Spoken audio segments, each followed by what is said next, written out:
Session resume. The next, Your Honor, is an ordinance number 8782, entitled An Ordinance Granting Tax Amnesty on Penalties and Interest Incurred from Delinquent Real Property Taxes with availment period ending December 31, 2024, and payment options extended until June 30, 2026, pursuant to the recently enacted RA number 12001, known as the Real Property Valuation and Assessment Reform Act. I move, Your Honor, that we tackle on the floor for second reading said draft ordinance. There is a motion by the majority floor leader to tackle the said draft ordinance for second reading. Is there any objection? Hearing none, the motion is approved. The Committee on Ways and Means have rendered its committee report. I move that we adopt said committee report. There is a motion by the majority floor leader to adopt the said committee report. Is there any objection? Hearing none, the motion is approved. Maki!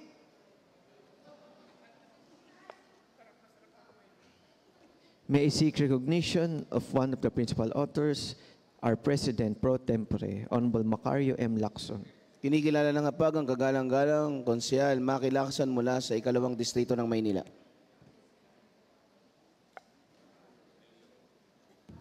Yes, Your Honor. This is with regards to the granting of an tax amnesty sa lahat po ng tax amnesty for delinquent real property taxes na makakapag-avail na po yung ating mga kababayan for 2 years dahil alam niyo naman po after ng pandemic, ngayon lang po nakakaipon ng pera yung ating mga kababayan para po sa pagbabayad ng kanilang amilyar. At ito po ay malaking tulong sa ating mga kababayan para yung mga tax arrears nila at po yung mga penalty matanggal na po. That is all, Your Honor. With that, Your Honor, I move that we dispense with the period of discussion, debate, and amendments. There is a motion by the majority floor leader to dispense the period of discussion and debate and amendments. Is there any objection? Hearing none, the motion is approved. I move, Your Honor, that we approve for second reading an ordinance granting tax amnesty on penalties and interest incurred from delinquent real property taxes with availment period ending December 31, 2024, and payment options extended until June 30, 2026, pursuant to RA 12001, known as the Real Property Valuation Assessment Reform Act. There is a motion by the majority floor leader to approve for second reading the said draft ordinance. Is there any objection? Is there any second to the motion? Seconded by Konsehal Nino de la Cruz, Konsehal Rod Lacsamana, Konsehal Irma Alfonso Uson, Konsehal Bobby Lim, Konsehal Marjorie Isidro Jr., Konsehal Yanyan Ibay, Konsehal Dr. J. Benaventura, Konsehal Uno Lim, Konsehal Roma Robles, Konsehal Miley Atienza, Konsehal Papu Goso, Konsehal Chari Ortega, Konsehal Leila Cuna, Konsehal Terence Alibarbar, Konsehal JTV Villanueva, Konsehal Attorney J.B. Ison, Konsehal Philip Lacuna, Konsehal Fogabante, Konsehal Lubiloso. Is there any Konsehal Doc Luis Suwa, Konsehal Attorney Lady Gintos? Is there any objection? Hearing none, the motion is approved.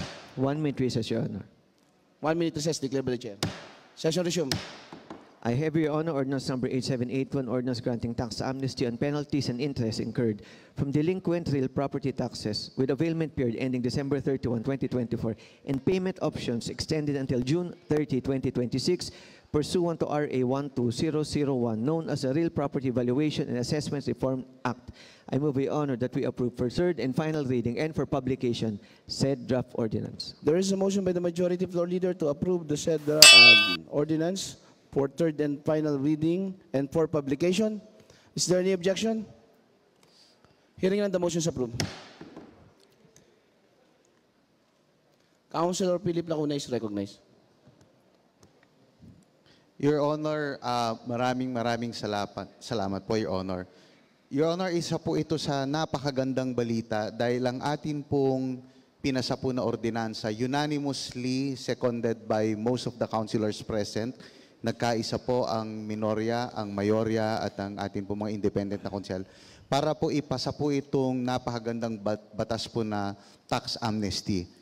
Ang ibig sabihin po nito, Your Honor, lahat po ng merong tax delinquent o Your Honor, yung pong mga hindi po nakapagbayad ng amilyar o RPT, simula po nung unang-una pa pong panahon hanggang sa kasalukuyan po, palagay po natin, Your Honor, meron po, hindi po kayo nakapagbayad ng ilang taon. Di po ba nagiging patong-patong po yung nagiging utang po nun? Your Honor, ang ginawa po natin po na batas na ngayon, Your Honor, mapapawalang bisa na po yung lahat po ng penalties, Your Honor. So lahat po ng may utang, dahil hindi po nakapagbayad, lahat po ng may utang sa RPT ay ngayon po ay may pagkakataon po na sila na magbayad na burado po lahat, Your Honor, ng tinatawag po na penalties. So, Your Honor, ito na po ay mag-i-encourage po sa atin mong kapwa Manilenyo para po magbayad na po ng kanila pong amilyar or RPT, Your Honor. Uulitin ko, kung dati po ay meron po kayong mga naging utang, simula nung dati pang panahon po, hanggang sa ngayon, Your Honor, kung magbabayad po kayo ngayon sa loob ng 2 taon ng inyo pong RPT o ang inyo pong amilyar, lahat po ng penalties ay atin pong binibigyan ng amnesty o pinapawala na po natin ang visa. So, Your Honor, just to give you a context, kung kada buwan po kasi, Your Honor, ang penalty, nag-i-increase po yan ng 2%. So, kung meron po kayo dating milyon-milyon na utang, dahil po sa hindi po kayo nagbabayad ng amilyar, ngayon na po yung magandang pagkakataon para po magbayad kayo dahil burado na po, Your Honor, yung milyon-milyon po na utang na yon. Dahil po ito, Your Honor, sa Republic Act number 12001 na pinirmahan po ng atin pong Pangulo noong nakaraan June 13. Pero ang ginawa po natin sa Maynila, dahil ayon po sa batas, ang may amnesty lang po ay yung hanggang dun po sa June 24.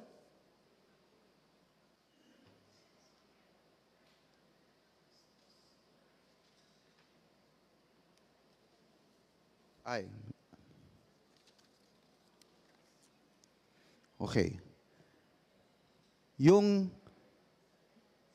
may amnesty pa lang po dapat is yung June 13. Ang ginawa po na ay, all penalty charges incurred up to June 30, Your Honor, 2024 shall be waived. Yun po yung nakalagay po sa RA 12001. Ang pinagkaiba po sa Maynila, Your Honor, hindi lamang po yung penalties nung June 30, 2024. Bagkus, Your Honor, hanggang po sa ating pong pinasa po ngayong ordinansa until December 31, 2024, Your Honor.